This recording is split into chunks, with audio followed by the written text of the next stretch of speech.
Hello दोस्तों, JP class video में एक बार फिर आप सभी का स्वागत है।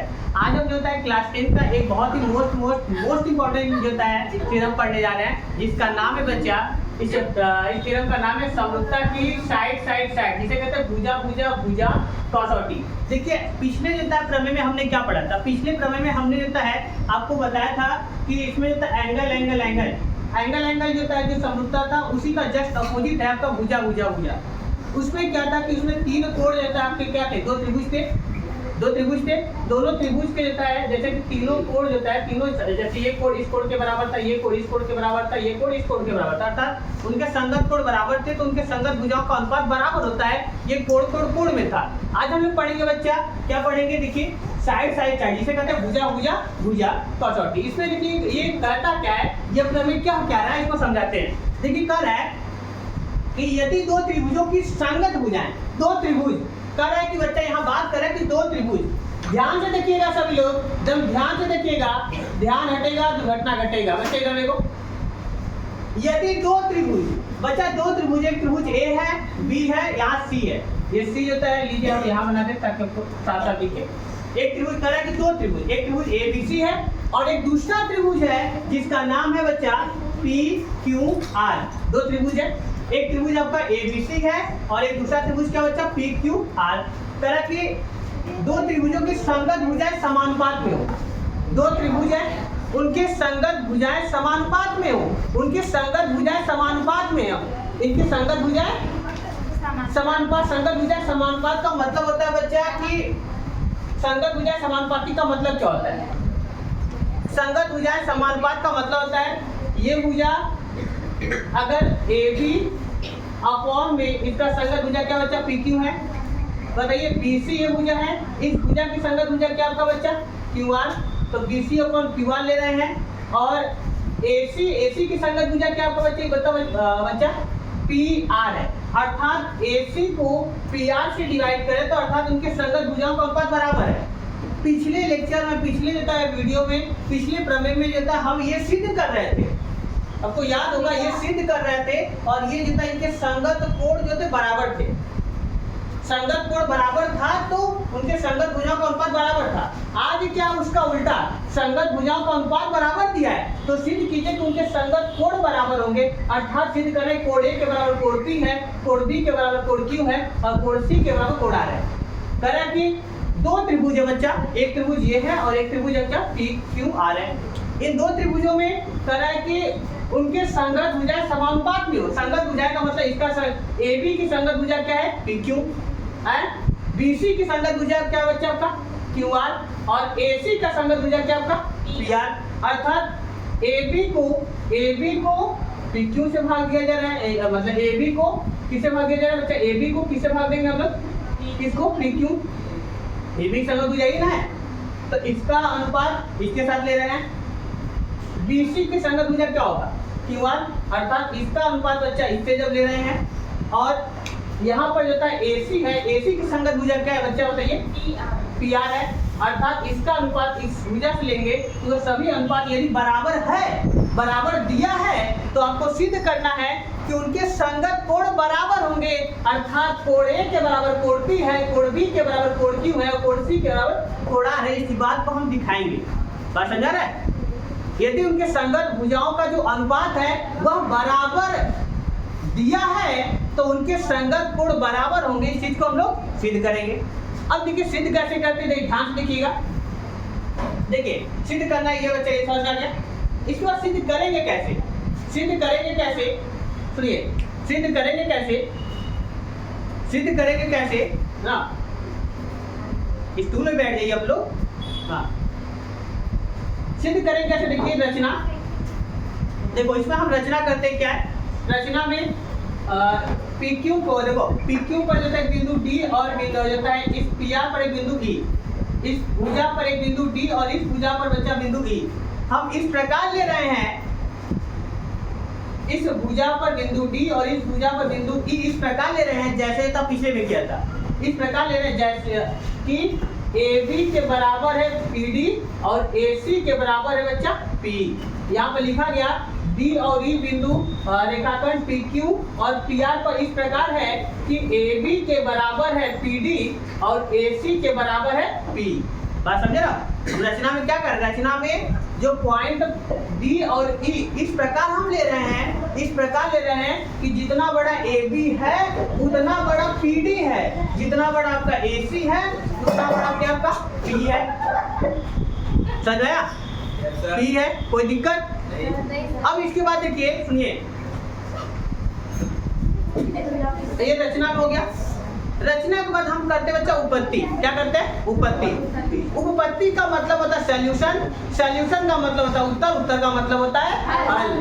तो इसको हल करते, देखिए कैसे हल करते, सुनिए। इसको हल करते बच्चा, हमें जो दिया है बच्चा, यहाँ पे देखिए ये रेशियो दिया था बच्चा, जो गिवन होता है उसी के जरिए से प्रूव करेंगे हम लोग, है कि नहीं? जो चीज दिया होता है उसी के जरिए से प्रूव करेंगे ना। देखिए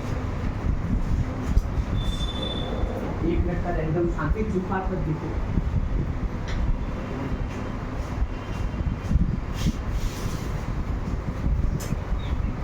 देखिए जो दिया है, सुनिए, आपको होता है ये प्रूव करना है, मतलब ये दिया है आपको ये प्रूव करना है, तो जो दिया होता है उसी जरिए से हम लोग प्रूव करेंगे। इसके लिए क्या करते हैं, देखो अच्छा ये तीनों रेशियो आपस में बराबर दिया है, तो यहाँ पर जो होता है हमें आवश्यकता अनुसार हम क्या करेंगे बताओ, ये और ये आपस में बराबर है, तीनों बराबर है, तो हमें जो जरूरत है हम क्या करेंगे, ये उठाएंगे और ये उठाएंगे। यहाँ पर देखो A B upon P Q और ए सी अपॉन में पी आर, इसको साथ लिया, इसको छोड़ दिया, दो को लेकर इसको प्रूव करेंगे। बात समझ रहे हैं? ये भी बराबर है, लेकिन हमें जो जरूरत है बच्चा, हम इसको और इसको उठा रहे हैं। समझ रहे हैं? इसको उठाएं, इसको उठा लिए। कहाँ से उठा बच्चा? समीकरण नंबर 1 है, ये समीकरण नंबर 1 से लिख दिया गया समीकरण नंबर 1। अब देखो यहाँ पर लिखा है, देखो ए बी। अच्छा बताओ ए बी जो है वो किसके बराबर है? ए बी किसके बराबर है? P D. तो इस ए बी की जगह पर हम पी डी लिख सकते हैं, अरे है कि नहीं? कह कि ए बी जो है पी डी के बराबर है, ए बी पी डी के बराबर है, तो इस ए बी की जगह पर रख देंगे पी डी। बात समझ रहा है? अब आगे देखिए, यहाँ पी क्यू था, नकल मार कर पी क्यू यहाँ लिख देंगे, लिख दिया गया। बराबर का साइन था, बराबर आ गया। यहाँ लिखा है ए सी, क्या लिखा बच्चा? ए सी। अच्छा ए सी जो है, ए सी किसके बराबर है? पी के। तो जहाँ ए सी है बच्चा उसकी जगह बताओ पी लिख सकते कि नहीं? अरे बोलिए, लिख सकते हैं। और पी आर बटे में तो यहाँ क्या लिखेंगे? P R. कोई दिक्कत? तो ये जो लिखा गया, कैसे लिखा गया बच्चा? यहाँ 2 और 3 के जरिए से हमने जो था ए बी और जो था यहाँ पर ए सी की जगह पर ये दोनों रख दिए और नीचे जो बटे में था वो लिख दिए। कोई दिक्कत इतना? समझ में आया? इसके बाद आगे देखिए, पानी प्यास लगा, चिल्लाते पानी दो है। अच्छा तो पानी बच्चे पानी खत्म कर दिया, देखा गला सुनी। चलो देखो बच्चे बताते हैं, देखो इतना समझ आ गया आप सब लोग को? कोई दिक्कत है? कोई बालक बालिका बच्चा बच्चियां, कोई बच्चा बच्चे को दिक्कत है? नहीं ना? आगे देखिए, ये हो गया। देखो व्युत्क्रम करने पर, व्युत्क्रम का मतलब समझते हो? व्युत्क्रम मतलब होता है क्या? व्युत्क्रम मतलब उल्टा, पलट दीजिए। तो हम क्या करते हैं बच्चा, इसी को पलट देते हैं। क्या करते हैं? पलटेंगे तो जो पी क्यू है चला गया, देखो जो पी क्यू है नीचे था, कहाँ जाएगा आपका? ऊपर। पी डी जो है नीचे, पी आर था बच्चा ऊपर, पी था नीचे। इस वाले समीकरण में उस वाले में जोड़ रहे थे, तो इसको उल्टा करें तो इसमें क्या करेंगे? घटाएंगे, -1 करेंगे दोनों साइड। क्या करेंगे बच्चा? -1। इसके लिए तो एंगल में हम जो दोनों पक्षों में जोड़ रहे थे, इसमें क्या करेंगे? इसके अपोजिट है बच्चा प्रमेय, तो यहाँ क्या करेंगे? घटाएंगे। यहाँ घटाएंगे तो बच्चा इसमें एक घटाएंगे, यहाँ भी एक घटाएंगे, दो साइड में एक घटाएंगे। देखो यहाँ पी क्यू उतार लिया गया, मतलब पी डी का उल्टा एक में करेंगे क्या आएगा? पी डी आएगा, और पी डी सबके डिवाइड में तो ये चला जाएगा, चला गया। पी आर था, पी आर, ये पी की जगह पर यहाँ गुणा होगा तो क्या आएगा? पी, और कौन में कहा जाएगा आपका? पी। कोई दिक्कत? अब देखिए P Q minus P D, अब ध्यान देखिए सभी लोग, कर रहे हैं यहाँ पर P Q minus P D. चित्र में देखिए है ना, P Q minus P D, P Q minus P D. अच्छा पी क्यू और माइनस पी डी को देखो, कहाँ पी क्यू कहाँ है बताओ? पी क्यू कहाँ पर है? ध्यान से देखो, पी क्यू यहाँ है, PQ में से घटाइए, घटाने क्या घटाइए, PD। अब बताओ इतना बड़ा रस्सी है, इतना रस्सी में से इतना रस्सी काट दोगे तो बचेगा, ये वाला रस्सी बचेगा कि नहीं है? तो PQ में से बच्चा, PQ में से अगर देता है, अगर हम PD वाली रस्सी को इतनी जगह काट देंगे बच्चा तो बचेगा, ये बचेगा कि नहीं है? तो इसके जगह पर रख दिया गया DQ, क्या बचेगा, तो यहाँ पर हो गया DQ।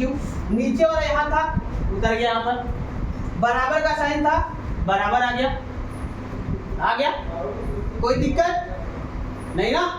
आगे देखिए यहाँ पर लिखा है PR माइनस P। अब बताओ PR कहाँ पर, देखो PR है कि नहीं, अरे PR माइनस P है, PR में से P घटाओ। अरे इतना बड़का रस्सी में से बताओ P वाला घटाओगे, इतना बड़का रस्सी में से इतना रस्सी काट दो, बीच में से काट को हटा दो, बताओ बच्चा क्या बचेगा, ER बचेगा ना, अरे बचेगा ER, यस सर। तो इसको बच्चा जब घटा PR में से P घटाएंगे तो बचेगा ER, क्या बचेगा, अपॉन में लिखा था P तो यहाँ उतार लेंगे P। दिक्कत, प्रॉब्लम, समस्या, बहुत सही। इतनी बात आने के बाद बच्चा यहाँ फिर क्या करने के बच्चा, अच्छा जो आया अब इसको रिजल्ट को देखो, जो आया उसको देखो, पहले इसको देखो, DQ upon PD, DQ upon में क्या बच्चा PD, और बताओ ER अपॉन में क्या है बच्चा P। मतलब कह रहे कि ये भुजा बटेगा ये भुजा, ये भुजा बटेगा ये भुजा। अच्छा बताओ, आपको थेल समय लगाने के लिए कोना पर से उठाते हैं, ऊपर से ये भुजा बटेगा ये भुजा, ये भुजा बटेगा ये भुजा होना चाहिए थेल समय लगने के लिए। अर्थात यहाँ पर थेल समय हम लगाएंगे, इसके लिए क्या करेंगे बच्चा, एक पलट देते हैं, इसको पलटेंगे बच्चा, व्युत्क्रम करेंगे, उल्टेंगे तो क्या होगा आपका, PD जाएगा ऊपर, PQ आएगा नीचे, ये जाएगा आपका बच्चा ऊपर और ये जाएगा आपका नीचे। बात समझ आया, इतना आया। अच्छा इतना आ गया तो लिखेंगे थेल्स प्रमेय के, बताओ ये क्या आया, PD अपॉन DQ बराबर है PE अपॉन में ER, यही ना आया है? अर्थात आपको बताया बच्चा पहला प्रमेय थेल्स प्रमेय, नहीं पहला नहीं, आपका थेल्स प्रमेय का विलोम, अगर संगत भुजाओं का अनुपात बराबर है तो दोनों जो लाइन था बच्चा वो पैरेलल हो सकती है? तो यहाँ पर देखिए ये भुजा बटेगा ये भुजा और ये भुजा बटेगा ये भुजा, थेल्स प्रमेय के विलोम से हम कह सकते हैं कि DE पैरेलल होगा QR के, होगा कि नहीं? तो यहाँ पर लिखे बच्चा थेल्स प्रमेय के विलोम से D पैरेलल होगा किसके, QR के। ये क्यों है तो DE जो होगा आपका QR के क्या हो गया, पैरेलल हो गया। बात समझ आया, इतनी बात आ गया बच्चा। अच्छा बताओ DE इसके पैरेलल हो गया, जब DE QR के पैरेलल हो गया, DE जो है QR के पैरेलल हो गया।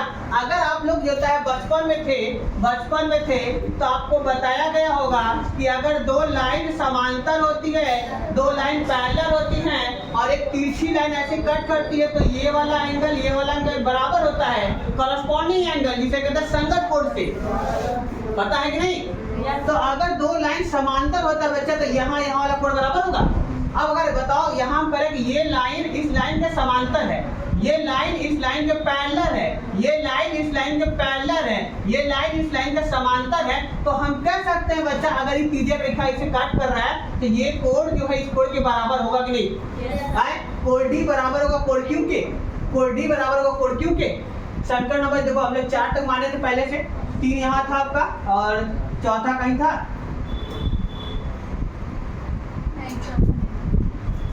आपका चौथा यही रहेगा। चलो जहाँ जरूरत पड़ेगा वहाँ लिख देते हैं, चौथा ना बच्चा। यहाँ पर देखिए एंगल देखो बच्चा, ये इसके पैरेलल है तो बच्चा ये दोनों कोण आपस में क्या होंगे, बराबर होंगे कि नहीं? अरे बताओ बच्चा ये इसके पैरेलल है, यह इसके पैरेलल है कि नहीं? तो हम कहेंगे ये कोण बराबर होगा, तो कोण D बराबर होगा कोण Q। समीकरण नंबर 5 मान लिया, 5 4 मेरे हिसाब से सारी ये 4 है, ये वाला ये 4 मान लीजिएगा और ये क्या हो गया आपका 5। अब देखिए इसी प्रकार बताओ अगर ये पैरेलल है इसके तो बताओ एक तिरछी लाइन गया ये, तो बताओ ये कोण भी ये कोण के बराबर होगा, होगा कि नहीं? तो अब बताइए जब इतना हो गया अर्थात कोण D के बराबर कोण Q हो गया बच्चा, कोण E के बराबर कोण R हो गया। यहाँ जो था कोण E के बराबर कोण R का मान लिया बच्चा, क्या मान लिए? समीकरण नंबर 6। ये कोण इस कोण यानी इतना आपको समझ में आ गया कोड डी बराबर है कोड क्यू के और कोड ई बराबर बच्चा कोड आर के। यानी होता है जो डी है क्यू के बराबर आ गया और जो डी है बच्चा किसके बराबर आ गया, क्यू के बराबर आ गया, और कोड जो ई है किसके बराबर आ गया बच्चा, कोड आर के। इतनी बात आपको समझ आ गया। यदि किसी ट्रायंगल बच्चा दो कोण बराबर है, किसी ट्रायंगल में दो कोण दूसरे त्रिभुज के दो कोण के बराबर है, तो हम कोण से कह सकते हैं कि वो त्रिभुज क्या होगा बच्चा, समरूप होगा। जैसे एक त्रिभुज ये है, एक त्रिभुज ये है, इस त्रिभुज का मतलब ये कोण इस कोण के बराबर है और ये कोण इस त्रिभुज कोण के बराबर है, तो तीसरा कोण बराबर होगा ही बच्चा, होगा ही। तो हम कह सकते हैं कि ये त्रिभुज जो है और ये त्रिभुज क्या होगा, समरूप होगा। तो इस त्रिभुज का बच्चा, इस त्रिभुज का कोण डी और बड़े वाले त्रिभुज का कोण क्यू, और इस त्रिभुज का होता है छोटे वाले त्रिभुज का होता है कोण ई, और बड़े वाले त्रिभुज के कोण आर के बराबर है। मतलब कोण पी तो जाहिर सी बात है, इस ट्रायंगल में भी कोण पी आ रहा है और बड़ा वाले ट्रायंगल में तो कोण पी आ रहा है, अर्थात आप कह सकते हैं कि इसके तीनों कोण इस बड़े वाले त्रिभुज के तीनों कोण के बराबर आ गया। अर्थात हम कह सकते हैं कि ये त्रिभुज समरूप होगा किस त्रिभुज के बच्चा, पी क्यू आर के। पी डी जो ई है वो समरूप होगा किसके बच्चा, पी क्यू आर के। तो वही चीज लिखे कोण समरूपता से पी डी ई जो होगा, पी डी जो ई होगा वो समरूप होगा पी क्यू आर के। किसके बच्चा, पी क्यू आर के। इतनी बात समझ आ गया। जब इतना आ गया तो आगे देखिए बच्चा, अगर किसी त्रिभुज में होता है, अगर दो त्रिभुज होता है समरूप हो गए तो उनके लिख सकते हैं उनके संगत भुजाओं का अनुपात क्या होगा, बराबर होगा। अर्थात यहाँ लिख सकते हैं क्या लिखेंगे बच्चा, P D upon P Q, ये भुजा ये पी डी अपॉन में क्या लिखते हैं बच्चा, इस भुजा की संगत भुजा क्या होगा, पी डी का संगत भुजा क्या होगा, क्या होगा बच्चा, पी क्यू है। तो उनका रेशियो लीजिए, यहाँ लिखा पीई बताओ, पीई यहाँ पर लिखा है, मतलब इस भुजा की संगत भुजा क्या होगा, पी आर होगा। तो पीई की संगत भुजा क्या है, पी आर है, उसको डिवाइड किया गया।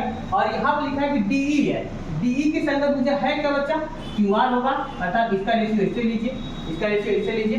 दो त्रिभुज होता है यहाँ पर बच्चा आपका समरूप होता है, तो उनके जो संगत भुजा होती है, कॉरस्पॉन्डिंग जो साइड होते हैं, उनका रेशियो लेंगे तो क्या होगा, आपस में बराबर होगा। तो इतनी बात हो गया, समझ में आ गया। अब हम लोग जो था इसको सॉल्व करने के लिए एक ये पीडी अपॉन पी क्यू उठाते हैं और जो है डी अपॉन क्यू आर, इसको हम जो है साथ उठाते हैं। कौन सा चित्र बनेंगे, PD upon P Q, P D upon में क्या उठा रहे बच्चा, पी क्यू, ये वाला रेशियो, और लिखा है डी अपॉन में क्यू आर, डी अपॉन में क्यू आर, ये होता है, ये दोनों उठाते हैं। देखिए पीडी बच्चा, पीडी आप ही बताइए, पीडी जो है किसके बराबर था, एबी के बराबर था। कहते हैं ना कि इतनी जो भुजा है बच्चा रचना से इस भुजा के बराबर है। तो इस पीडी के जगह पर हम क्या लिखे, एबी लिखा गया, और यहाँ पीक्यू लिखा तो पीक्यू उतर गया। अब यहाँ डी लिखा बच्चा, डी को डी उतार लिए, क्यूआर को क्यूआर उतार लिए। समीकरण नंबर 2 से बच्चा, समीकरण नंबर 2 से मतलब ये इस पीडी के जगह पर देता है एबी लिख दिया गया। समीकरण नंबर 2 आपको याद होगा कि समीकरण नंबर 2 में क्या होता है कि पीडी के बराबर क्या था आपका एबी, इसको उतार लिए, इसको उतार लिए बच्चा, इसको उतार लिए। क्लियर, समझ आ गया। अब देखिए समीकरण 1 का मान समीकरण 7 में रख लेते हैं, समीकरण 1 ही है इसलिए इसको मिटाया नहीं है, ताकि आपको देता है यहाँ यूज था इसलिए इसको मिटाया नहीं। समीकरण 1 का मान देता 7 में रखने पर देखिए 1 में क्या बच्चा, AB अपॉन PQ है, यहाँ AB अपॉन PQ है कि नहीं, AB अपॉन PQ यहाँ पर है, AB अपॉन PQ यहाँ लिखा है। अर्थात इस AB अपॉन PQ में यहाँ पर ये भी लिख सकते हो, AB अपॉन PQ यहाँ पर ये भी लिख सकते हो, है कि नहीं।